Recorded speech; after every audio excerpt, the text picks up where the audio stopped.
প্রতিদিন শুনুন আল্লাহ সকালবেলা আপনার রিজিক কিভাবে পাখির বাসা তৈরি থেকে করেন। দেখবেন পাখিগুলো খালি পেটে বের হয়ে যায়।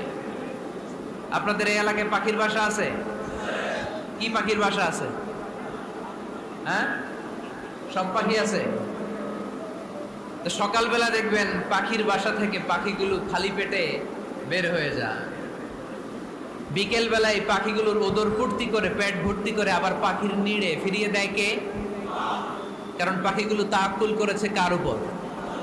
পাখিগুলো তাওয়াক্কুল করে যদি পাখির নিড়েই বসে থাকতো, ওদের পেটে খাবার আসতো? কথা বলেন।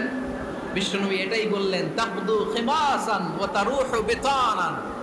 তোমরা যদি পাখির মতো তাওয়াক্কুল করো, মানে আল্লাহর উপর তাওয়াক্কুল করে জমিনে বের হয়ে যাও, তোমাদেরও রিজিকের দায়িত্ব নিয়ে নিবে কে?